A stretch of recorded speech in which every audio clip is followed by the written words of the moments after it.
हरे कृष्णा। तो स्वागत है आप सब भक्तों का इस भागवतम कक्षा में। तो ये प्रसंग चल रहा है हिरण्याक्ष का। तो पिछले कुछ अध्यायों में हमने देखा किस तरह से हिरण्यकश्यप और हिरण्याक्ष का जन्म होता है, और फिर है ना जिस काम के लिए वो आए हैं इस संसार में, है ना, प्रकट हुए हैं, है ना, संसार में आतंक मचाने के लिए, है ना, तो उस काम को स्टार्ट करना आरंभ कर देते हैं। So these are the one of the biggest terrorist, है ना, in the whole creation। सबसे बड़े आतंकवादी हैं जो यहाँ पे हिरण्याक्ष और हिरण्यकशिपु का वर्णन हो रहा है। तो हिरण्याक्ष की कथा अभी आरंभ हुई है। तो हिरण्याक्ष जो है पूरे ब्रह्मांड में भ्रमण कर रहा है कि कहीं पर कोई मुझे मिल जाए, है ना, जिससे मैं थोड़ा ड्यूल मैच कर सकूं, लड़ाई कर सकूं, नहीं, हाँ, तो फाइटिंग हो सके। तो जैसे कि हमने चर्चा किया था लास्ट टाइम भी, जिसके पास शक्ति होती है वो शक्ति प्रदर्शन करना चाहता है। तो भगवान ने ऑलरेडी उनको इतना शक्ति दिया था, इतने एम्पावर्ड थे वो विद द स्ट्रेंथ, है ना, जो भी उनकी शक्ति थी, ताकत थी। मायावी थे, आसुरिक थे, सबसे ज्यादा बलवान थे, सारे देवताओं से डरे हुए थे, सब इधर उधर भाग रहे थे। तो हिरण्याक्ष जो है पहले देवताओं के पास जाते हैं लड़ाई करने के लिए, वो भी भाग जाते हैं। तो मजा नहीं आता उनको, है ना, कि यार कोई मिल नहीं रहा है, उससे लड़ाई करूं मैं। फिर समुद्र में डुबकी लगाते हैं, वहां पर फिर वरुण देव को मिलते हैं।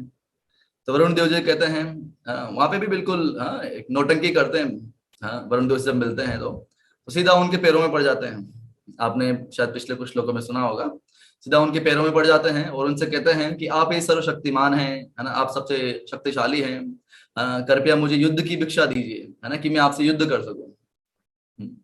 हालांकि वरुण देव जी को भी गुस्सा आ रहा था, लेकिन हाँ, अभी इतने बड़े पदाधिकारी वो अधिकारी हैं, हाँ, और उनकी कोई इस तरह से इंसल्ट करेगा, तो उनको भी तो कुछ ना कुछ लगेगा ही।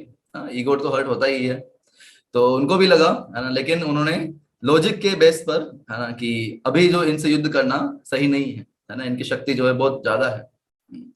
तो उन्होंने कहा कि मैं तो अभी बूढ़ा हो चुका हूँ, है ना, पहले जब जवान था तब तो बहुत काम करता था, राजसूय यज्ञ कराए हमने, लेकिन अब जो है इतना सब कुछ नहीं होता है हमसे, है ना, अभी बुढ़ापा आ गया है। तो आप जो है भगवान विष्णु है ना, वो जो है बहुत पावरफुल है, उनसे युद्ध करेंगे तो आपको जो है अपनी युद्ध की जो इच्छा है वो आपकी पूरी हो जाएगी। हम्म, तो उनके पास भेज देते हैं कि आप भगवान विष्णु के पास जाइए, है ना, वो आपको युद्ध करेंगे। और जब उनसे युद्ध करेंगे, है ना, तो फिर जो पिछले श्लोक में बताया, है ना, और लास्ट अध्याय में बताया कि आपकी जो मृत्यु है वो निश्चित आने वाली है फिर, है ना, कुत्तों और गिद्धों जो है, गिद्ध वगैरह जो है आपके शरीर को खाएंगे फिर। तो हालांकि वो भविष्यवाणी कर देते हैं, लेकिन असुर थे वो, है ना, उनको इन छोटी मोटी चेतावनी से तो फर्क पड़ता नहीं, है ना, ना ही वो जो वरुण देव जी का कुछ रेस्पेक्ट करते थे कि भाई ये तो देवता हैं, है ना, इसलिए इनकी जो बातें हैं वो सच हो सकती है। तो ऐसा तो उनके मन में कुछ था नहीं। और फिर वो युद्ध करने के लिए निकल जाते हैं, विष्णु को ढूंढने के लिए चले जाते हैं। और फिर बीच में नारद मुनि उनको मिलते हैं, और नारद मुनि उनको फिर बताते हैं कि आपने जो पहले एक बहुत बड़ा कार्य किया था पृथ्वी को छुपाने का, है ना, उस पृथ्वी को उठा करके ले जा रहे हैं वराह भगवान, है ना, एक भगवान विष्णु जो है प्रकट हुए वराह के रूप में। तो उनको उठा करके लेके जा रहे हैं, पृथ्वी को उठा के लेके जा रहे हैं। अपने जो क्या बोलते हैं सींग है ना, जैसे आपने देखा हो स्पेशली जंगली सुअर होता है जो, है ना, उसके सींग होते हैं आगे। तो वो उस पर उनके ऊपर रख कर लेकर के वराह भगवान जो है समुद्र की गहराइयों से, है ना, वहां से निकाल करके पृथ्वी को लेके जा रहे हैं। है ना, कई बार, है ना, नए नए भक्त आते हैं, हमें भी कई बार डाउट होता है कि पृथ्वी के अंदर समुद्र है या समुद्र जो है पृथ्वी के अंदर है। नहीं, ऐसा कैसे हो सकता है कि जो पृथ्वी है वो समुद्र के अंदर डूब गई। भाई हम देखते हैं 7 कॉन्टिनेंट्स हैं, और फिर इतने सारे ओशन हैं, है ना, 5 ओशन जो बोलते हैं बिगेस्ट ओशियन, प्रशांत महासागर, हिंद महासागर, है ना, और भी बहुत सारे हैं। तो ये इतने बड़े बड़े समुद्र हैं, तो उनके अंदर समुद्र के अंदर कैसे डूब सकती है पृथ्वी, है ना। स्पेशली जो साइंटिस्ट या, है ना, आजकल की मॉडर्न जनरेशन है ना, वो समझ नहीं पाएंगे कि कौन से समुद्र की बात की जा रही है यहाँ पर। तो यहाँ पर कौन से समुद्र की बात की जा रही है, कौन बता सकता है आप में से? ऐसा कैसे हो सकता है कि जो पृथ्वी है वो समुद्र के अंदर डूब डूब जाए?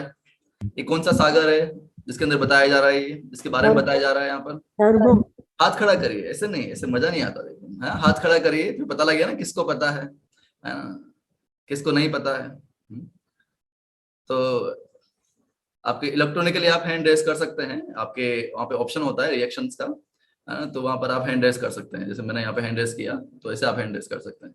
तो किस किस भक्तों को पता है कि कौन से यहाँ पे महासागर की बात की जा रही है? गर्भो गर्भो। हाँ, माता जी ने बता दिया है, गर्भोदक सागर की बात की ललिता माता जी बता रही है।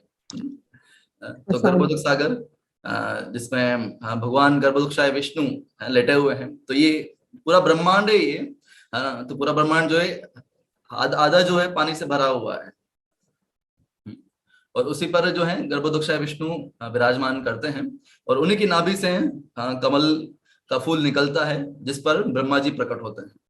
और उस कमल के फूल के नीचे जो तना है, उसमें पूरे ब्रह्मांड का पूरा ये सृष्टि जो है वो समाया हुआ है।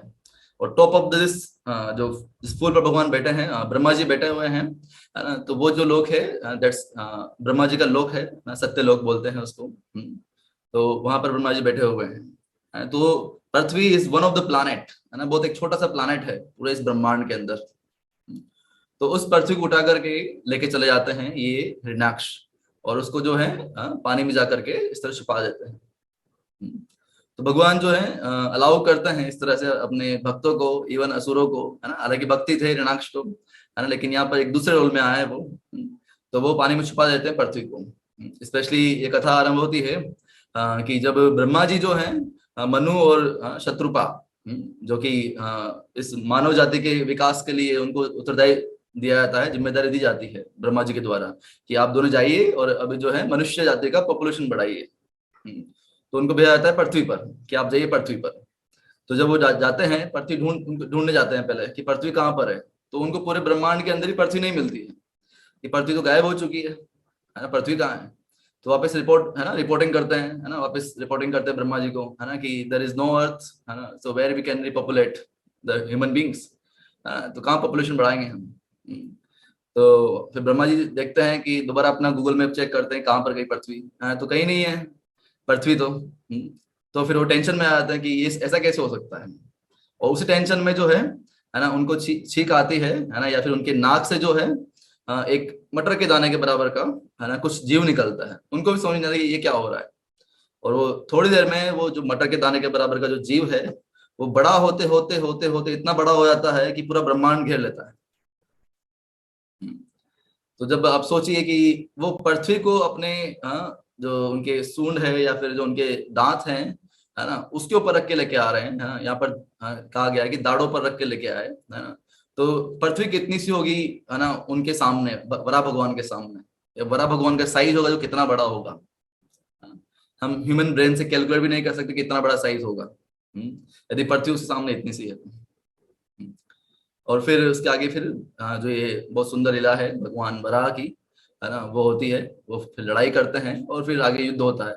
वो आप आगे वाले श्लोकों में देखोगे, है ना, जो यहाँ पर हम चर्चा करने वाले हैं। तो उनको हम अभी डिस्कस नहीं करेंगे उस लीला को, लेकिन कुछ इंपॉर्टेंट यहाँ पर प्रभुपाद जी ने कुछ चीजों पर चर्चा की है, तात्पर्य में भी, और जो अनुवाद है, उसमें भी थोड़ा डिस्कशन आया हुआ है, तो उस पर हम थोड़ा सा डिस्कशन करेंगे। तो ये एक बार मैं दोबारा पढ़ देता हूँ इन श्लोकों को, इनका अनुवाद। तो ये पहला श्लोक है। मैत्रेय ने आगे कहा, उस घमंडी तथा अभिमानी दैत्य ने वरुण के शब्दों की तनिक भी परवाह नहीं की है विदुर। उसे नारद से श्री भगवान के बारे में पता लगा और वह अत्यंत वेग से समुद्र की गहराइयों में पहुंच गया, क्योंकि नारद मुनि ने उनको इन्फॉर्म कर दिया था कि कोई तो जो है आपकी पृथ्वी को उठा करके लेके जा रहा है, जो आपने छुपाई थी। तो वहां पर फिर आ जाते हैं वो, और फिर वहां उसने सर्वशक्तिमान श्री भगवान को उनके वराह रूप में देखा, अपनी दाढ़ों के अग्रभाग पर पृथ्वी को ऊपर की ओर धारण किए हुए, और अपनी लाल लाल आंखों से उसके समस्त तेज को हरते हुए देखा। इस पर वह असुर हंस पड़ा और बोला, ओह कैसा उभयचर पशु है। और फिर प्रपात जी तात्पर्य में नास्तिक जो लोग हैं उनकी क्या विचारधारा है उस पर वर्णन करते हैं। तो भगवान ने भी वर्णन किया है इवन भगवद गीता के अंदर, कि जो मूर्ख लोग हैं, है ना, specially those who are atheist, है ना, नास्तिक लोग हैं, है ना, उनकी विचारधारा क्या होती है। सो कौन सा अध्याय है वो जहाँ पर भगवान इस बारे में वर्णन करते हैं? नास्तिकों के बारे में, असुरों के बारे में। प्रभु जी 16 17th chapter 16 चैप्टर, राइट। 16 16वां अध्याय है ना हिंदी में, 16वां अध्याय। तो हिंदी में है ना। तो 16वां अध्याय है ना, देवीय और आसुरिक संप्रदाय, जहाँ पर भगवान पहले श्लोक के अंदर तो देवताओं के गुण या जो देवीय गुण है उनका वर्णन करते हैं, और बाकी पूरे अध्याय के अंदर असुरिक लोग क्या सोचते हैं, क्या उनकी मेंटेलिटी होती है, कैसे वो कार्य करते हैं, वो पूरा उसका वर्णन करते हैं। और उसी के कुछ लक्षण जो यहाँ पर हमें दिख रहे हैं, जो हिरण्याक्ष के, उनका वर्णन हुआ है कि कैसे वो अभिमानी घमंडी था, है ना। हालांकि उसको बताया गया था वरुण देव जी के द्वारा कि भगवान कौन है ना, और क्या है, लेकिन फिर भी वो परवाह नहीं करते हैं। इवन ये हर जगह है ना, कोई अच्छी सलाह भी देता है उनको, है ना, तो भी वो स्वीकार नहीं करते। इसलिए क्या नाम है, चाणक्य पंडित कहते हैं, है ना, कि मूर्खों को सलाह देना एक तरह से अपना सिर फोड़ने के बराबर है ना। उनको आप कितना ही समझा लो, नहीं समझ पाएंगे।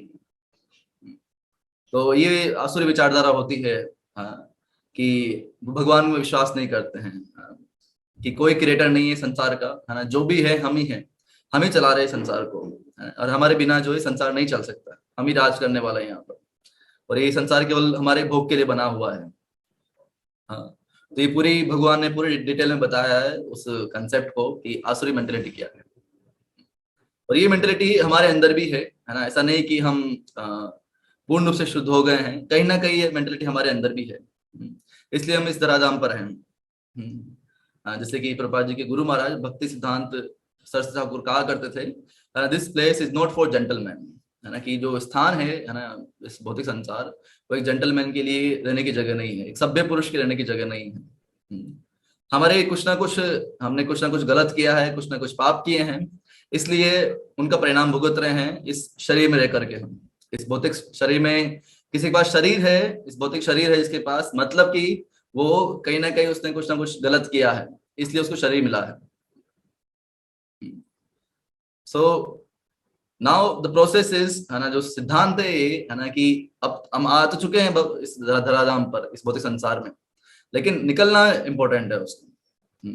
तो उसी के लिए पूरा ये भक्ति योग का सिद्धांत बताया गया है, जो कि हम बार बार इस भागवतम के अंदर श्रवण करते हैं।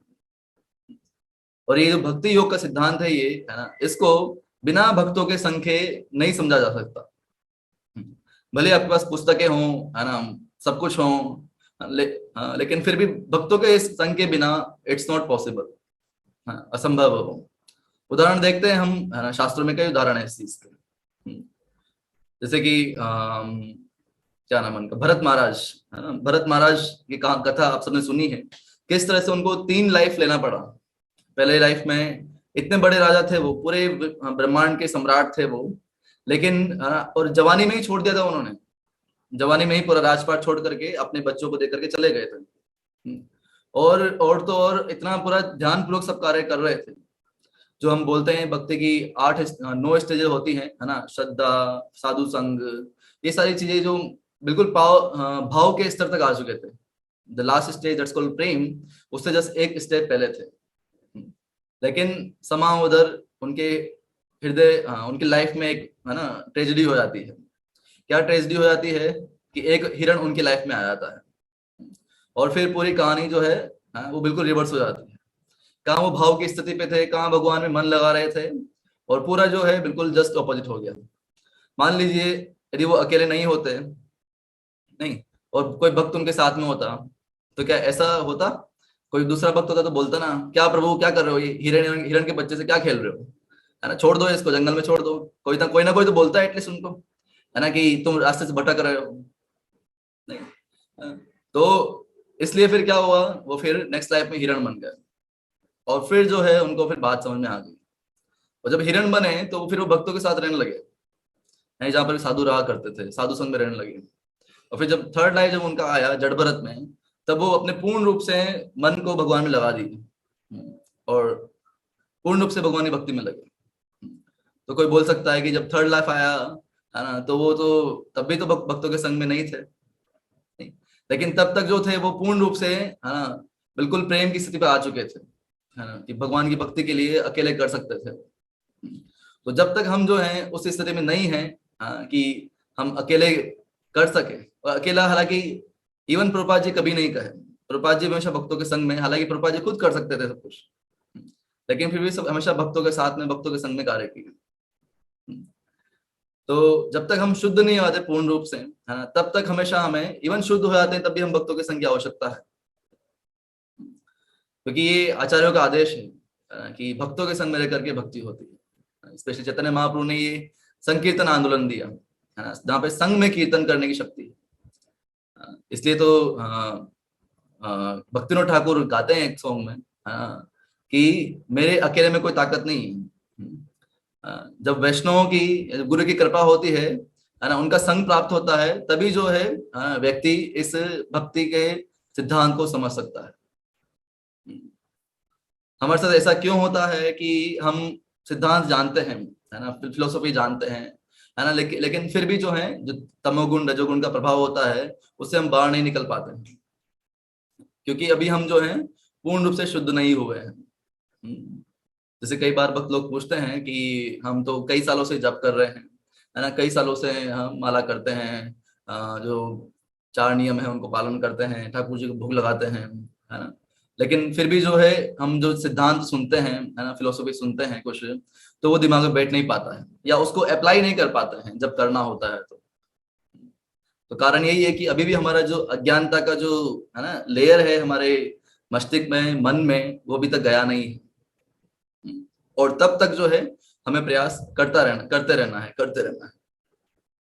ना ही हमें हतोत्साहित होना है, हाँ, कि हम नहीं कर पा रहे हैं, हाँ, क्योंकि जहां पर हम रह रहे हैं, जिस युग में हम रह रहे हैं, वो ऐसा है जहां पर आपको एक्सटर्नल चीजों का अफेक्ट जो है, प्रभाव जो है, वो आपको होगा ही होगा।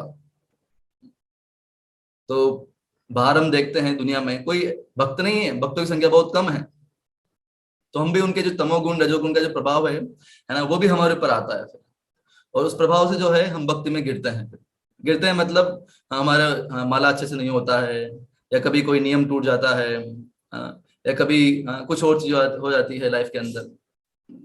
लेकिन फिर भी जो है भगवान इतने दयालु हैं, इतने कृपालु हैं कि भले ही कुछ भी हो जाए, लेकिन भक्त को हमेशा उत्साह प्रदान करते हैं, उसको लेके आते हैं वापस। सो एक कथा याद आ रही है मुझे, जस्ट अभी बात करते करते मुझे एक इंसिडेंस याद आया। एक बार एक डिवोटी थे, ही वाज ए पुजारी इन लंदन टेम्पल। तो लंदन के मंदिर में पुजारी थे वो, इंडिया के नहीं थे, फॉरेनर थे वो। तो नए नए जुड़े थे और मंदिर में पुजारी बने थे, और 1 साल 2 साल उन्होंने सेवा किया, काफी अच्छे से सेवा किया उन्होंने। बाद में कुछ भक्तों से उनका कुछ अनबन हो गया, है ना, कुछ मनमुटाव हो गया। तो उनको वो फिर मंदिर जो है ना, मंदिर छोड़ करके या फिर छोड़ के चले गए कि मैं जो है वापस नहीं आऊंगा अभी यहाँ पे, है ना, काफी मुझे डांटते हैं, काफी लड़ाई करते हैं, ऐसा बोलते हैं, ऐसा करते हैं। हाँ, तो वो छोड़ के चले गए। तो अभी 2-3 साल हो गया था भक्ति के अंदर, है ना, ब्रह्मचारी थे, मंदिर में सेवा किए इतना, तो अभी जहां भी जाएंगे प्रसाद तो खाएंगे ही नहीं, है ना, उसके बिना तो रह नहीं पाएंगे। तो अभी बाहर चले गए, वहां पे प्रसाद कहाँ मिलेगा? इंडिया में तो चलो आप फिर कहीं भी, कि कुछ फ्रूट्स खा लिया, उस तरह से खा लिया, है ना, आपको अनाज मिल जाएगा, उसका भोग लगा के खा सकते हैं, कुछ कर सकते हैं। लेकिन फॉरेन कंट्री में बहुत मुश्किल होता है ना, हालांकि फ्रूट्स फ्रूट्स खाकर भी आदमी कितने दिन काम चलाएगा। तो वो कैसे कैसे अपना गुजारा कर रहे थे। तो वो कहीं से वो फ्लाइट में जा रहे थे, तो बैठे हुए थे वो। तो वहीं पर उनके पास में 2 माताजी बैठी हुई थी, है ना, those who are devotees and they are coming from the Russia, है ना, वो रशिया से आ रही थी, है ना, वो उसी फ्लाइट में थे जिस फ्लाइट में वो थे। और जो वो डिवोटी थे, वो ब्रह्मचारी डिवोटी, तो उनके मन में था कि अब मैं जो है वापस कभी मंदिर नहीं जाऊंगा, चाहे कुछ भी हो जाए, है ना, कृष्ण के पास वापस नहीं जाऊंगा। तो वो जो 2 माताजी थी, है ना, उन्होंने, उनके पास जो प्रसाद था थोड़ा ज्यादा था, है ना, उनके जो भी काउंसलर या जो भी उनके सीनियर डिवोटी थे, उन्होंने काफी सारा प्रसाद उनके साथ भेजा था।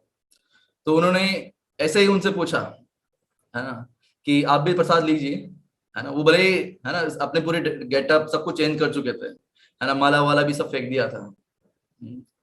तो उनसे पूछा कि आप भी लीजिए, है ना, would you like to take some prasadam, some food from us, है ना। तो उन्होंने पूछा इस तरह से, तो वो जैसे उन्होंने पूछा तो वो रोने लगे, वो जोर जोर से रोने लगे। उन माता जी को भी डर लग गया कि क्या हो गया, हमने ऐसा क्या पूछ लिया भाई रोने लगे। हाँ। तो वो फिर वो जो ब्रह्मचारी प्रभु थे उन्होंने बोला है ना कि मैं पिछले एक सप्ताह से कृष्ण से भागने का प्रयास कर रहा हूँ, है ना, कि कृष्ण जो है मेरे लाइफ में इंटरफेयर ना करें। लेकिन जहां पर भी जाता हूँ कहीं ना कहीं मुझे भक्त दिख जाते हैं, मुझे कुछ ना कुछ प्रसादम मिल जाता है। और अभी मैं फ्लाइट के अंदर हूँ, मैं कहीं दूसरे देश जा रहा हूँ जहां पर भक्त ना हो, वहां पर भी कृष्ण ने जो है इन दो भक्तों को भेज दिया मुझे प्रसाद देने के लिए। तो भगवान जो है अपने भक्तों का ध्यान हर जगह रखते हैं। हाँ, यही बस इस बात को समझने के लिए हमारी चेतना थोड़ी उत्कृष्ट होनी चाहिए, है ना। तो वो फिर जो है बाद में वो बोले, वो वापस टेम्पल आ गए, है ना, दोबारा मंदिर में सेवा आरंभ कर दिया उन्होंने, दोबारा भक्त बन गए। तो भक्त को निरुत्साहित नहीं होना चाहिए, चाहे जीवन के अंदर कुछ भी हो जाए। चीजें ऊपर नीचे होंगी ही होंगी। जैसे कि इस कथा में भी चल रहा है ना, कि देवता और वरुण, है ना, जितने भी देवता हैं सब जो है एक तरह से बैक स्टेप ले चुके हैं कि हम जो है डरे हुए हैं सारे के सारे। लेकिन फिर भी उनको आशा है कि भगवान विष्णु या भगवान कृष्ण जो है वो हमारे पक्ष में है। जैसे कि भागवतम वर्णन आता है कि इंद्रियारी वाकुलम लोकम मृडयंती युगे युगे। तो भक्त जो है कभी भी हतोत्साही नहीं होता है। इवन प्रभुपाद जी कई बार अपने भक्तों को, हाँ, प्रभुपाद जी लेक्चर्स हमेशा उत्साह भरे हुए हैं, है ना, हर जगह भगवान ने होप दिया है। लेकिन संसार ऐसा बना हुआ है ये कि जो निराशा है, हताशा, वो कहीं ना कहीं आई जाती है। तो ऐसे ही एक भक्त है, हाँ, तो वो बुक डिस्ट्रीब्यूशन करते थे, प्रचार करते थे। तो एक बार प्रभुपाद जी इस मंदिर में आए थे, आई थिंक डेलास टेम्पल था या टेक्सास, है ना, जो भी था। तो वहां पर आए थे प्रभुपाद जी, तो भक्त गए प्रभुपाद जी से मिलने, है ना, प्रभुपाद जी को वो सॉरी बोल रहे थे, हाँ, अपोलाइज कर रहे थे, हाँ, कि Prabhupada ji I am very sorry, I am such a fallen person, such a wretched person that I could not convince anyone about the Krishna consciousness. I go out and try to distribute the books and no one would like to take them. कोई भी उनको लेना पसंद नहीं करता है। मैं उनको कन्विंस करने का प्रयास करता हूँ, लेकिन उल्टा मैं खुद कन्विंस हो जाता हूँ कि मैं क्या कर रहा हूँ क्या नहीं कर रहा हूँ। तो ऐसी स्थिति हो जाती है, हमारे साथ भी होती है कई बार, है ना, कि हम किसी को प्रचार करें वो उल्टा हमारे पर चढ़ जाता है कि क्या कर रहा है तू। तो भक्त बेचारा परेशान हो गया कि मैं प्रभुपाद जी के लिए कुछ भी नहीं कर पा रहा हूँ, है ना, मैं इतना गिरा हुआ व्यक्ति हूँ, है ना, सच रास्कल आई एम। तो ऐसे प्रभुपाद जी के पास गया, प्रभुपाद जी को बोला, है ना, Prabhupada ji I am very sorry, है ना, आई कुडंट, मैंने कुछ आपके लिए सेवा नहीं कर पाया, है ना।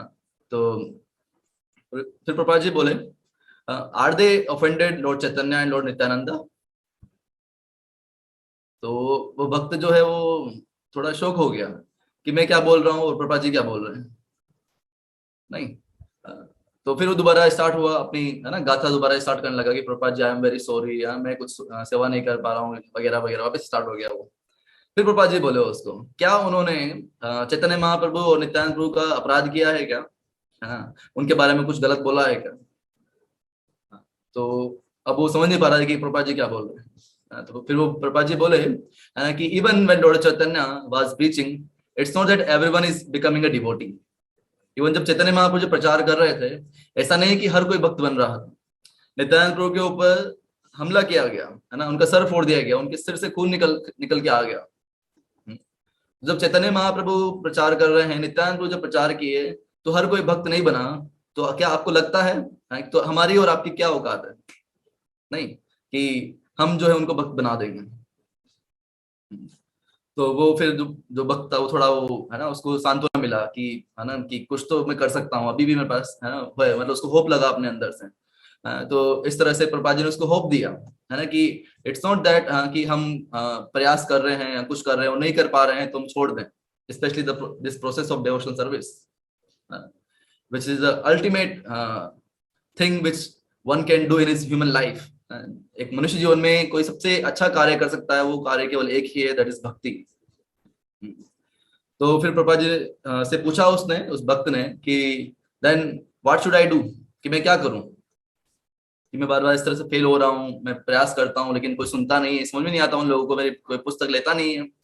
तो फिर प्रभुपाद जी ने कहा, just just go on trying, है ना, कि बस प्रयास करते जाओ करते जाओ। प्रभुपाद जी खुद का जीवन हम देखें तो कितना स्ट्रगल रहा है, शुरू से लेकर के अंत तक केवल स्ट्रगल ही स्ट्रगल है। लेकिन प्रभुपाद जी कभी भी डिमोटिवेटेड नहीं हुए कि नहीं, हाँ अभी नहीं हो रहा है, भक्त नहीं बन रहे हैं, प्रचार नहीं हो रहा है, हमेशा प्रयास करते रहे। ऐसे ही एक वक्त था, वो फोटोग्राफर था, तो वो जहाँ भी ज्यादा फोटो वगैरह खींचता रहता था। प्रभुपाद जी ने उसको अलाउ किया था कि आप जो है फोटो खींचो, फिर जो है उनका हम अच्छा सा उनका प्रेजेंटेशन बनाएंगे। तो लेकिन वो भक्त था उतना एक्टिव नहीं था भक्ति में। कभी उड़ गया तो उड़ गया, कभी माला कर ली तो कर ली, नहीं तो ठीक है। तो वो फिर बोला एक दिन प्रभुपाद जी को कि प्रभुपाद जी, मैं अपना जो होम टेम्पल है ना, जहाँ से वो जुड़ा था, वहां जाना चाहता हूँ, है ना। लेकिन वो भी जानता था, है ना, कि इवन प्रभुपाद जी के साथ रहकर भी वो उतना स्पिरिचुअली स्ट्रांग नहीं हो पाया।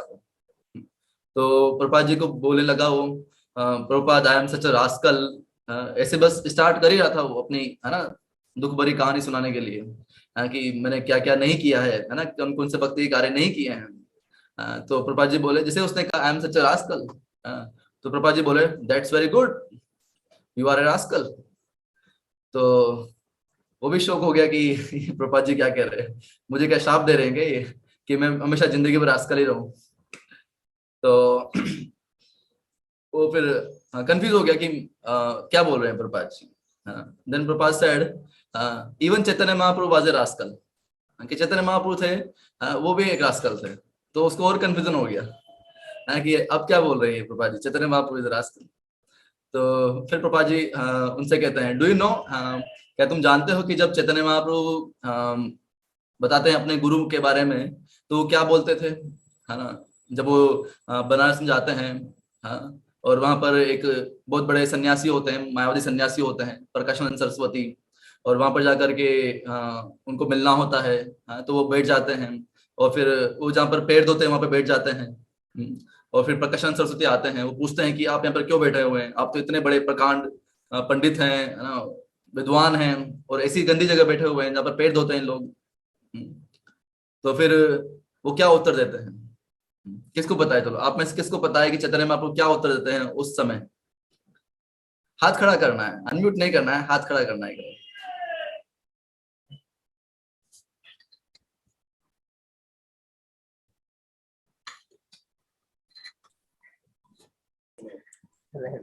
केवल एक माता जी को पता है। यस, जय श्री माता जी। हरे कृष्ण प्रभु जी। हरे कृष्ण। तो चैतन्य महाप्रभु उत्तर देते हैं कि मेरे गुरु ने मुझे कहा है कि तुम सबसे बड़े मूर्ख हो, और आप मतलब आपको केवल नाम जप ही करना है और वेदों का कोई अध्ययन वगैरह नहीं। तो अपने आप को वो बहुत छोटा समझते। थैंक यू माता जी, बिल्कुल सही आंसर है। तो चैतन्य महाप्रभु कहते हैं, है ना, कि my master understand me as a fool, as a rascal, and he ordered me just to chant this holy name. तो चैतन्य महाप्रभु उसका वर्णन करते हैं, है ना, कि चैतन्य महाप्रभु खुद कहते हैं कि मैं रास्कल हूँ। तो आपकी और मेरी क्या बात है, just go and chanting the holy name, है ना, एंड यू बिकम प्योरिफाइड, तो आप शुद्ध हो जाओगे। तो इस तरह से उसको भी होप देते हैं प्रभुपाद जी, है ना, कि किस तरह से भले ही हमने कैसा भी हमारा पास रहा हो, लेकिन हर एक का फ्यूचर पॉसिबल है, हर एक भक्त बन सकता है। तो इस भक्ति का आनंद तभी आता है जब हम सिद्धांत जो समझ रहे हैं, यहाँ पर सुनने का प्रयास कर रहे हैं, उसको हम दूसरों तक पहुंचाएं, है ना, ये प्रचार करें दूसरों तक इस भक्ति का। तो फिर जो आनंद रहेगा वो दुगना हो जाएगा आपका।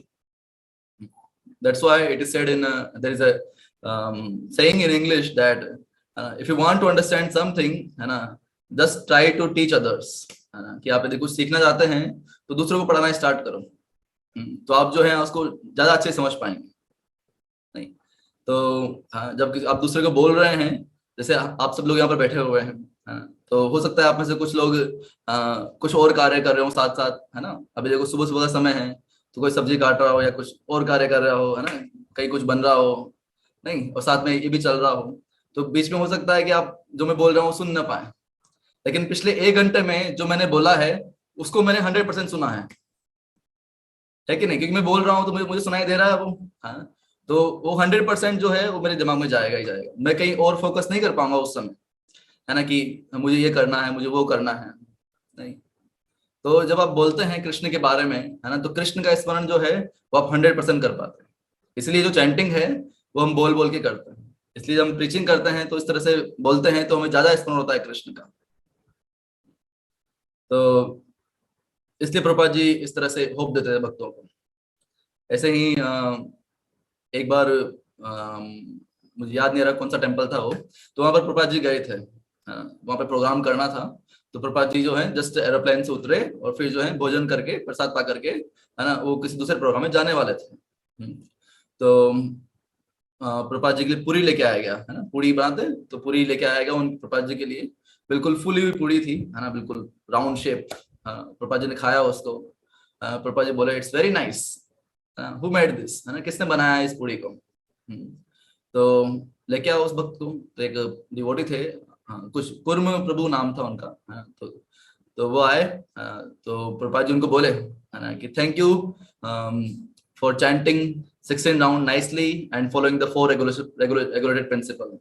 आपको बहुत बहुत धन्यवाद कि आपने अच्छे से जप किया और ये 16 जो 4 नियम हैं उनको अच्छे से पालन किया। इसलिए आप जो है इतनी अच्छी सेवा कर पा रहे हैं भगवान की। तो प्रभुपाद जी उनको थैंक यू बोलते हैं इस तरह से।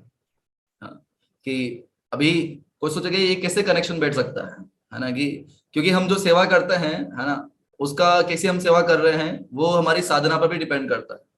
जैसी हमारी चेतना होगी वैसी हमारी सेवा होगी फिर आगे जाकर के। इसलिए स्टार्टिंग जो है हमारा दिन का वो स्टार्ट होता है साधना से, कि 16 माला और जो भागवतम श्रवण करना, है ना, मंगल आरती करना, गुरु पूजा करना, उनसे आरंभ होता है, ताकि हमारी जो साधना है वो स्ट्रोंग रहे। तो दोनों ही आवश्यक है, साधना एंड सेवा, लेकिन बिना साधना के हम सेवा जो है ढंग से नहीं कर पाएंगे। तो साधना पर इतना बल दिया जाता है ना, कि ये जो है ये चीज होता रहना चाहिए। हालांकि भक्तिनाथ ठाकुर जो है वो लिखते हैं कि 3 चीजें वो बहुत जरूरी है एक साधक के जीवन में, है ना, 3S, है ना। वो 3S क्या क्या है? स्वास्थ्य, साधना और सेवा। तो फर्स्ट प्रायोरिटी जो है स्वास्थ्य, है ना। तो स्वास्थ्य आपका अच्छा रहेगा तो ही जो आप साधना अच्छी कर पाओगे, और जो सेवा जो है वो फिर अच्छी से हो पाएगी। इसलिए लेकिन हाल इसका मतलब ये नहीं कि हम, है ना, बहुत ओवर ध्यान रखें हमारे स्वास्थ्य का, लेकिन है ना वी शुड बी फिट, है ना, कि हमें जो है फिट रहना चाहिए बॉडीली भी, ताकि हम जो है सेवा और साधना अच्छे से कर सकें। अभी आपका जो है स्वास्थ्य अच्छा नहीं है तो आप फिर साधना जो है उसमें भी उसको भी अच्छे से नहीं कर पाओगे, सेवा तो फिर भूल ही जाओ कि सेवा कैसे होगा फिर। तो स्वास्थ्य का ध्यान रखना है और साथ में फिर साधना जो है उसको स्ट्रॉन्ग करना है, ध्यान पूर्वक जप करना, 16 माला करना, 4 नियम पालन करना, और जो भी भक्ति के अलग अलग नियम है उनको पालन करना। तो फिर जो है हमारी जो सेवा जो है वो उतनी अच्छे से फिर निखर के आती है ना, उतनी अच्छी हो पाती है, क्योंकि हम उस चेतना में हैं, प्रॉपर चेतना में हैं, भगवान की सेवा के लिए कार्य कर रहे हैं। जो भी भक्तों में मनमुटाव होते हैं कि इन्होंने ये बोल दिया, इन्होंने ये कर दिया, ऐसा क्यों हुआ, वैसा क्यों हुआ, तो यही कारण है कि हम जो है हमारी 16 माला का जो जप है उसको ध्यान पूर्वक नहीं कर रहे हैं, 4 नियम में हम कुछ गड़बड़ कर रहे हैं। तो फिर हमारे जो सारे रिफ्लेक्शन जो है हमारे बिहेवियर में, हमारी सेवा में आते ही हैं, वो कि हमारी चेतना जो है प्रॉपर नहीं है। तो यदि हम वास्तव में भगवत धाम जाना चाहते हैं, इस जीवन को और आने वाला जो जीवन है, नेक्स्ट लाइफ जो भी है उसको हम बेहतर बना चाहते हैं, है ना, तो ये जो प्रोसेस है भक्ति योग का उसको हम ध्यान पूर्वक करने का प्रयास करें। तो हमारे हाथ में जो है वो हम करें, हमारे हाथ में प्रयास है, और प्रयास तभी हम कर पाएंगे जब भक्तों के संग में रहेंगे। बिना भक्तों के संग के प्रयास करने की जो इच्छा है वो भी खत्म हो जाएगी। यही कारण है कि जैसे हम भक्तों के संग से दूर होते हैं तो धीरे धीरे हमारी माला छूटती है ना, और या फिर हम जो है बाहर का कुछ और कार्य करने लग जाते हैं, भक्ति जो धीरे धीरे खत्म हो जाती है। भक्तों के संग में रहेंगे, है ना, तो ये सारी चीजें भले ही चीजें ऊपर नीचे होंगी लाइफ के अंदर, लेकिन फिर भी हम जो है वापस ट्रैक पर आ सकते हैं। और भक्तों के लिए हमेशा आशा तो बनी हुई है, हम अनादिकाल से संसार में हैं, इस लाइफ में हमें मौका मिला है कि हम जो है वापस भगवान से जुड़ सकें, भगवान के पास जा सकें। तो स्टार्टिंग हो चुकी है भक्ति की, बस हमें बस दृढ़ता से आगे बढ़ना है। तो ये दृढ़ता आती है भक्तों के संग से, है ना, शास्त्रों के अध्ययन से और भागवत श्रवण से। तो बस उसमें हम लगे रहें, नाम जप करें और सारी चीजें करें, तो फिर धीरे धीरे हम अपना भी भक्ति में आगे बढ़ेंगे, हमारी सेवा भी अच्छी होगी, साधना भी अच्छी होगी। तो ये कुछ यहाँ पर चर्चा किया मैंने। हालांकि मैं लेक्चर्स को इतना प्रिपेयर नहीं किया था, मैं खुद कुछ और बुक्स पढ़ रहा था, तो उसी से कुछ मैंने आपको पास टाइम सुनाए प्रभुपाद जी के, तो बस लिंक करने का प्रयास किया है इसे। तो बहुत बहुत धन्यवाद आप सब भक्तों का। कुछ मैंने ऊपर नीचे बोल दिया हो या कुछ आपको समझ में नहीं आया हो, कुछ आपका प्रश्न हो, कुछ टीका हो, तो आप जरूर पूछ सकते हैं, कर सकते हैं। धन्यवाद। हरे कृष्णा।